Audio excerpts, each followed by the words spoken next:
Hello viewers, my name is Tyler Marchand, and today I'm going to be talking about my picks for the best hit songs of 1994. And I'll say, 1994 was a pretty good year for music. Granted, I will be talking about a seemingly measly 15 songs today, but outside of this list of songs, there are quite a few other songs that I would say are good, but just weren't good enough for this list. I didn't mention this from 1995, but hip-hop was also dominant from that year, but nowhere near as much as R&B. Here in 1994, the two were more evenly spread out in terms of dominance, and there was also still quite a bit of rock alternative music, a lot more compared to 1995. Now, not all of this year was good, as always. A modern country star that I really like had his breakout this year, and it was not a very good first impression at all. Plus, although this wasn't my first time listening to this guy's music, this was the first year where I started listening to this is the year where I'm starting to get into the AC ballads from the artist that characters in Office Space claim is a no-talent ass clown. And I'll say, his hit from this year wasn't as dreadful as I was fearing it would be. It was one of those instances where the song title is really cringy on its own, and while it is made slightly less cringy when the context is known, it is still easy to make the artist look like a douche, and the dull instrumentation does the song no additional favors. And yet, other critics have insinuated that his prior work is worse, which is something that scares me. Enough of the negatives. Now on to the positives. But before that, my regretted omission from 1995, namely You Don't Know How It Feels. Now, the 5 honorable mentions.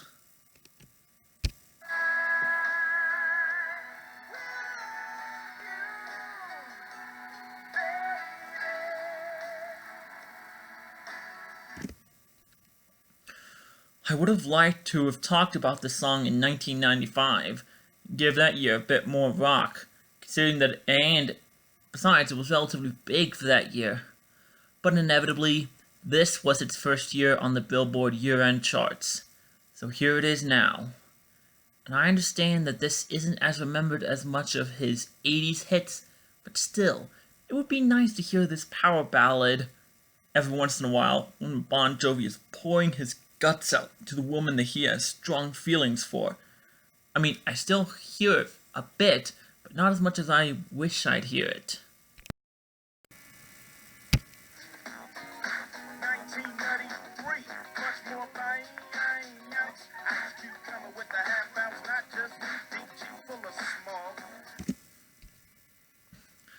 As I'm going backwards through these years, I'm starting to see that hip-hop seems to like to sample previous musical styles, or at least this earlier hip-hop.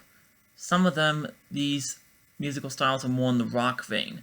This dance club hit from Ice Cube is such an example, driven by a funky guitar groove and incorporating vocals from the singer of the act that produced the sampled song for the chorus. If more rap music were like this today, long shot, I know, but if more rap music were like this, then I'd be more on board with the genre as a whole. 16 in the clip and 1 in the hole. Nate Dogg is about to make somebody's turn cold. Now they dropping and yelling, it's a tad bit late. Nate Dogg and Warren G had to regulate. What drew me in about this song right away was how when the song starts, G-Funk legends Warren G and Nate Dogg are headed to a party separately, with the two taking turns in front of the mic detailing their adventures. Namely, Warren G gets mugged at gunpoint, and Nate Dogg has to go and save him before they can go and pick up some girls. And these girls wrecked in their car as they were flirting with Nate Dogg, who was on his way to the club before he spotted Warren G being mugged. Without this song, I don't think I would ever have understood the appeal of this type of hip-hop. So yes, I really like this.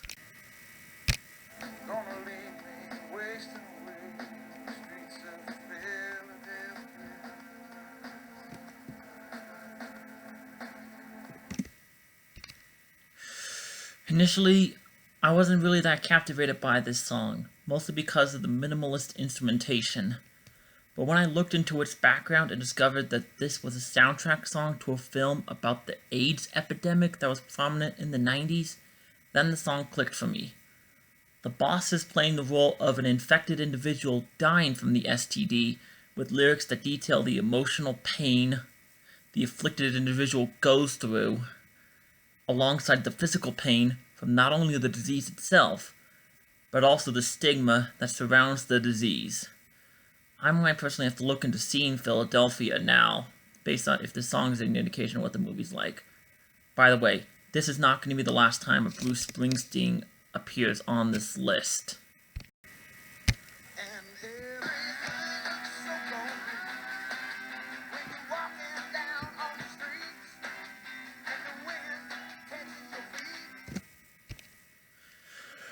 I have noticed that 1994 seems to be the last year where the three biggest heartland rockers of the 80s all had hits simultaneously. First we had Bon Jovi, then we had Bruce Springsteen, and now John Cougar Mellencamp. In this duet with Washington soul singer Michelle Ndegeocello, the crazy nights that helped to shape our lives are celebrated with memorable guitar licks to add to the song, making this a track that I wish I heard more often today.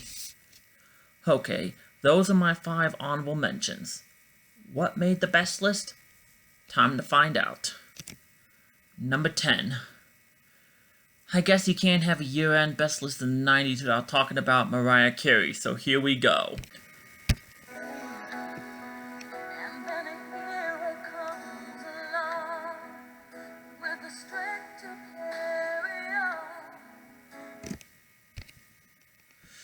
A recurring thing I'm seeing in Reno's local variety station that I've been noticing lately is that they've recently started cycling in older songs from certain acts.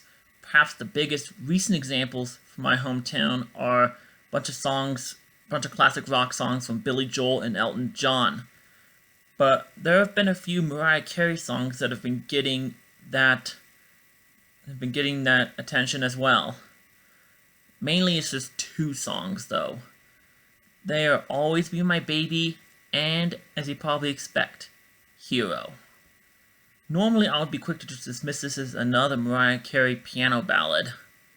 But as always, her vocal performance steals the show for me with this uplifting song trying to remind everyone that there is good in everyone. Personally, for this spot, it was going to be a toss-up between this and her cover of Endless Love. But what ultimately tilted the scales in this song's favor was that, for Endless Love, I will always identify that song as belonging to Lionel Richie and Diana Ross. Number 9. Alright, before this list becomes dominated by 2 genres to take up the top 8 spots, let's continue with another commonality of the 90s, namely European dance pop.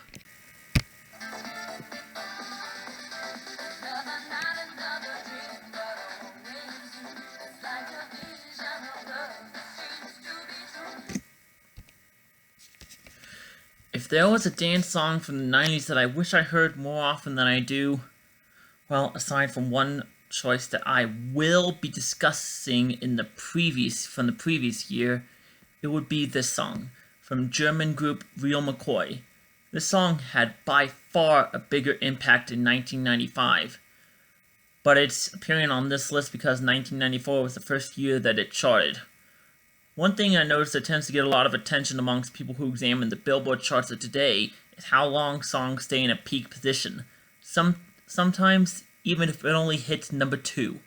This song, however, is very different from what is normally talked about, since this is a song that only peaked at number 3, but stayed there for 11 weeks, a feat that I don't think has ever been matched outside of the top 2. And I see why this song achieved that feat. It is an infectious dance track driven by keyboards and catchy synths and accented with vocals from Karen Kazar, where she reflects on how she enjoys spending time with her lover, but only in her dreams. Song gets knocked down a bit for me due to OJ's verses where he plays the lover, and even though he is expressing similar sentiments, it's just something about his voice that gets to me. But I still like the song all the same. Number 8. Like I said in my 1995 video, I tend to allow for songs from genres that I am not that big on the opportunity to surprise me. This year, there are a total of 5 hip-hop and rap songs that are going to be talked about, which occupies a full third of this list. I've already mentioned 2 in the honorable mentions with Regulate and Bop Gun, but the next 3 slots on this list are going to those remaining songs. Starting out with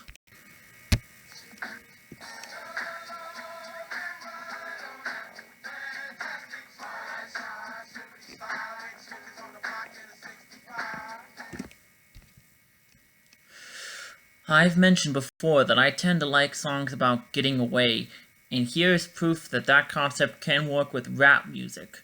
Driven by a funky guitar sample, Coolio is fantasizing about getting away from the hustle and bustle of life in a bad neighborhood, and is willing to bring along anyone else who may also desire to leave.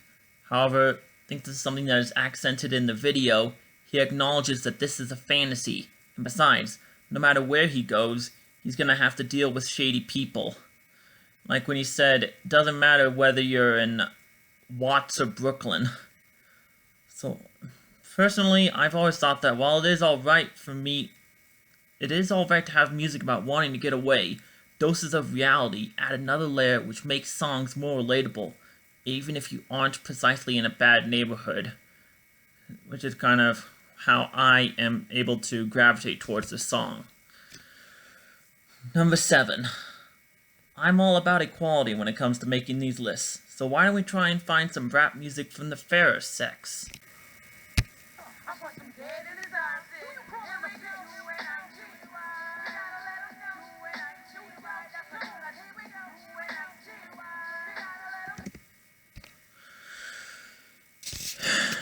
That's more like it. I was aware that Queen Latifah was a rapper before she was an actor, namely know her from playing Effie Ellie in the Ice Age movies, but I didn't know that she had hit songs back in the day. What I admire about this song is how it tackles issues of sexism, from taking on gropers that take advantage of women who are wearing fairly exposed clothes in the summer heat, and then it also talks about standing up to abusive partners. Queen Latifah isn't about becoming a gangster to try to get even at these guys, because she knows that it will cause her just as much harm as the gropers or the abusers. If going further back in time, Queen Latifah has more hit songs, I hope they're like this one. Number 6. I've mentioned before that even if politically charged songs espouse messages that I don't necessarily believe in, they can still work for me when handled properly. And considering that this is going to be my top rap song of the year, and considering the decade and what I've said about his other songs, this entry shouldn't be a surprise. I know you're fed up, ladies.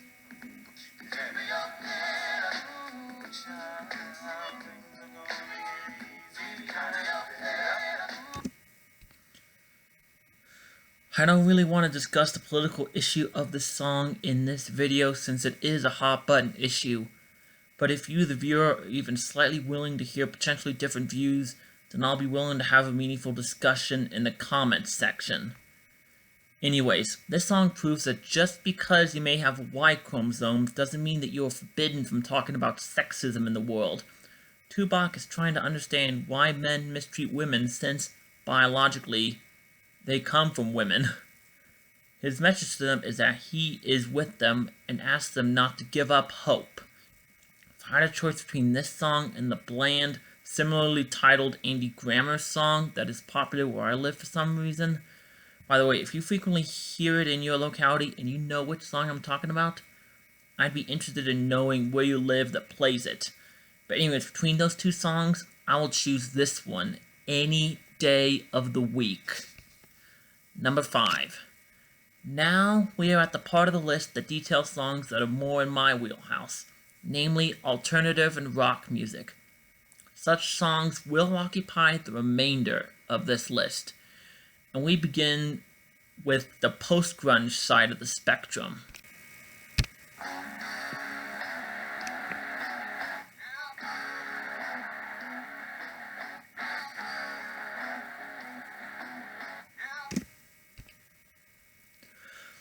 I have mentioned in previous videos that Collective Soul are an act that gets played quite a bit on local alternative stations, but out of their 3 major hits throughout the mid-90s, their first one, and their biggest one, is the one that gets played the most. And with this track, yet again I find myself stunned that I never saw the religious connotations in the lyrics, as this song literally reads out like a prayer. But for me, the biggest attraction comes from, once again, the song's instrumentation, which is relatively calm for the verses, opens up for little pre-choruses, and then you have the choruses themselves, and there's even a crazy bit where they actually go for an actual guitar solo, and they also go relatively crazy toward the end of the song. From the Atlanta group's 3 hits, The World I Know from 1996 is still my favorite, but their other hits were also special. Make no mistake about it. Number 4. In previous videos, if I have come across songs that are covers, I tend not to put them on my best lists, even if I like them, because more often than not, they can't hold up to the originals. That's why I'm fearful about getting 1992, by the way. I've already mentioned Endless Love in this video, but there was also another Mariah Carey song from this year that was a cover, namely Without You. This is the part of the video where I make an exception. But you probably saw it coming after what I said about Bruce Springsteen.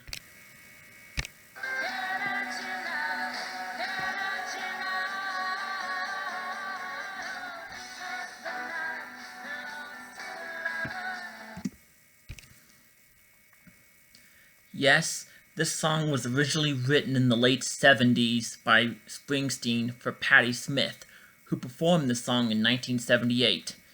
If I get to 1978, I might talk about the original there, but for now, the cover from Natalie Merchant's band, 10,000 Maniacs. It technically wasn't a single, but it took off after the group performed the song on MTV, and their performance got popular. I don't know if this is controversial. I don't care if it's controversial, but I think this version is up there with the original, having listened to it as well. Natalie Merchant has a unique voice that fits in well with the song, and while there are moments where the instrumentation is eerily similar to the original, this version features a string solo in place of a guitar solo, so this song is able to stand out on its own. This song, by the way, would not be as high as it is if it weren't for pure childhood nostalgia when I listen to this, so I hope you'll forgive me if this pick is somewhat unpopular. Thankfully, the remaining 3 songs from this list are generally agreed upon as good. Number 3. I've mentioned that I don't think there are any major musical acts that have originated from my hometown, but here's a song that actually name drops my hometown.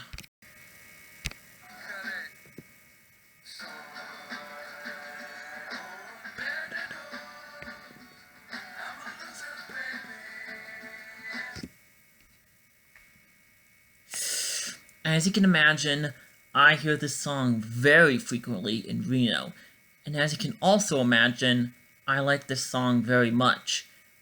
But I will admit, the lyrics to this song are utter nonsense. The words from one line do not flow into the words of the next line at all, and there are even points in the song where the words within the same line don't flow together at all, to the point where it reminds me of songs with similar lyrical problems like 1 Week or Summer Girls. By the way, if Billboard Guy 1, one of my frequent viewers, is watching this, I just hope you don't disappoint me when you finally come around to reviewing 1999, because I really want to hear you tear that song a new one. As you would expect if you've seen my 1998 video, this song leans more towards the 1 Week spectrum. Summer Girls' lyrics do not flow at all, and they make zero sense given the subject material. But in 1 week, the lyrics are all over the place, and it makes sense, it works, because Ed Robertson in that song is doing everything except saying he's sorry, which is what the point of the song was. Here, Beck is rapping nonsensically because when it comes to rap, he is a loser. There's also very interesting bits where he reverses the soy un perdedor part for the bridge, which is interesting to listen to. Oh, and the twangy guitar that drives the song is also a major plus. So yeah, this song is awesome, but you already knew that. Number 2. Once I stated that Tom Perry earned my coveted regretted omission, you should have seen this entry coming.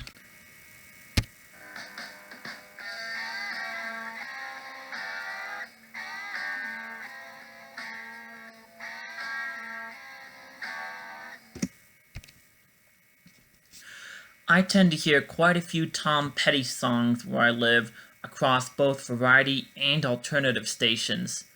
This one is probably my absolute favorite of the ones that I hear very frequently, mostly thanks to that guitar work as well as the accordion instrumentation. But then you also have the lyrics, which are interesting to say the least. Tom Petty finds himself in a relationship with a woman from the Midwest who is following in her mother's footsteps and becoming a stripper. When she leaves him, he is depressed to the point where he turns to drug use for healing. The drug, of course, is smoking marijuana, which is fitting since the stripper was named Mary Jane, a common slang term for the recreational drug. Now, if this song is only number 2, then what topped this?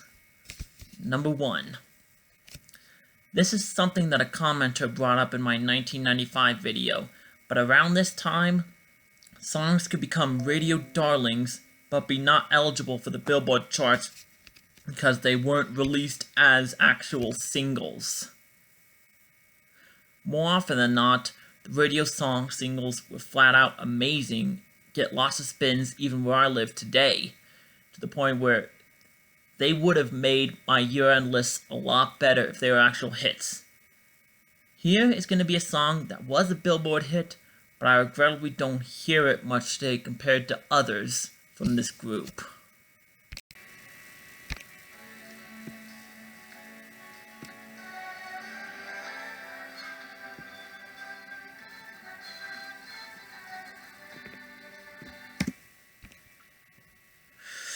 Ireland's Cranberries are best known for 3 hit songs from around this time frame. Dreams, which is a favorite on variety stations where I live, Zombie, a rock classic that could very well be either the 3rd or 4th song ever from before 2000 to crack 1 billion views with their official YouTube video, and of course, Linger. Even if this is, in my opinion, the weakest of the 3, this song is still flat out beautiful. The main star of this song is singer Dolores O'Riordan, and her absolutely gorgeous voice. She's lamenting a relationship that is falling apart, but she still has feelings for the partner even if he isn't being true to her. Coupled in are the choirs that complement O'Riordan and the symphonic instrumentation. You're left with a song that I just feel happy whenever I listen to, making Linger my pick for the best hit song of 1994. Well, that was my video. Thank you all for watching. If you liked the video, share it with others so that I can grow my channel, subscribe to my channel so that you will get notifications of new material, or just leave a comment down below. As always, I ask that if you leave a comment, keep it civil. I especially mean it if you take up my offer from entry number 6, because it is there. I do not want to completely shy away from the topic, but I don't want to devote my time on camera to talking about these issues. Now, unfortunately, my video for 1993 will not be out until the latter 3rd of August, since there's going to be an 8-day period where I am traveling to and going home from Yellowstone, and I will thus be unable to record a video, let alone listen to the songs from 1993 when I'm out in the woods. Right now, I'm expecting a release date of around August 21st for the next video. But then after that, I'm going to be going back to school. I'm a college student, so the release schedule for the videos will be slowed dramatically while I am taking classes. Just stay tuned until my next project. Like I said, if you're subscribed to me, you should get notifications whenever I have new material out. But until then, I'm Tyler Marchand, and I'll see you later. Take care.